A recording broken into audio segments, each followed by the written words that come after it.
ಸಾಮಾನ್ಯರಿಗೂ ಕೂಡ ವಿಸ್ತರವಾದಂತಹ ಈ ಕದಂಬ ಕಾಂತ ಈ ಹೊತ್ತಿಗೆ ಮೆರೆಯುವ ಕದಂಬ ಕಾಂತಾರವಾಗಿ ಪರಿಗಣಿಸಲ್ಪಟ್ಟಿದೆ ಎಂದಾದರೆ ಏನು?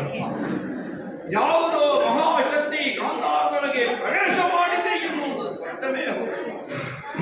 ಯಾವ ಕಾಲಕ್ಕೂ ಕೂಡ ಅರಳದೆ ಇದ್ದಂತಹ ಮುಂದಾರ ಪುಷ್ಪಗಳು ಅರಳವಿಲ್ಲುವುದನ್ನು ಕಂಡು ಸದಾ ಕೆಂಪು ಬಣ್ಣಗಳಿಂದಲೇ ಶೋಭಿಸುತ್ತಿದ್ದಂತಹ ಕದಂಬ ಕಾಂತಾರ ಸುಮಾರು ಇಟ್ಟಂತಹ ಪರಿಮಳಗಳಿರುವಂತಹ ಹೂಗಳ ಅರಳಿದೆ.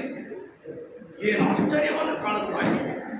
ಕಂಡಿರುವ ಪಶ್ಚಿಮಾಂಚಲ ಕಿರಾತಂ ದೊಡ್ಡ ಹಿಂಸಾಕರ ಮೇಣ್ ಗಗನಾಂ ತುದಿಯ ತಡಿಯ ಮಂಜು ಮಿತ್ರಮಲದೆ ಮೇಣ್ ಪರಧಿಕ್ ಮಧುವಿನಂದ ಕುಂಕುಮಲೆಂಬವು ಅಂಡನೇ ಪದ ಸಿಂಧೂರವು ಶಿವನ ಕೇಶಂಗಳ ಕೆಂಜಡೆಯೋ ಎನ್ನುವಂತೆ ರಾಜಿಸುತ್ತಿರುವಂತಹ ನೀಲಾಕಾಶ ಹೀಗೆಯೇ ಅಲಂಕಾರವಾಗಿ ಪ್ರಕೃತಿ ಮಾತೆಗೆ ಪರಿಗಣಿಸಲ್ಪಟ್ಟಿದ್ದನ್ನು ಅಲಂಕಾರವಾಗಿಯೇ ಕಾಣುತ್ತಾ ಹಾಗಾದರೆ ಇಷ್ಟೊಂದು ಬದಲಾವಣೆ ಈ ಪರಿಸರದಲ್ಲಿ ಆಗಬೇಕು ಅಂತಾದರೆ ಏನು?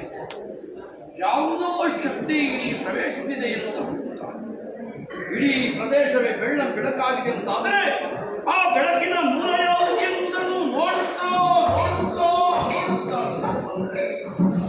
ನೋಡಿದೆ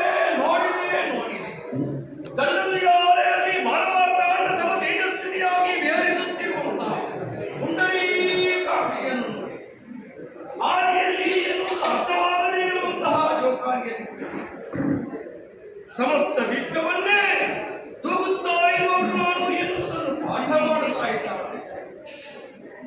ಇಂಥವಳನ್ನು ಬೇಕು ಅಂತ ಬಯಸಿದನೇ ಶುಂಭಾಗ್ಯ. ಲೋಕಮೂರರಲ್ಲಿ ಪ್ರಭುತ್ವದ ಧ್ವಜವನ್ನು ಸ್ಥಾಪಿಸಿದಂತಹ ನಮ್ಮ ಶುಂಭ ಯಕಶ್ಚಿತ್ ಕಾಮನ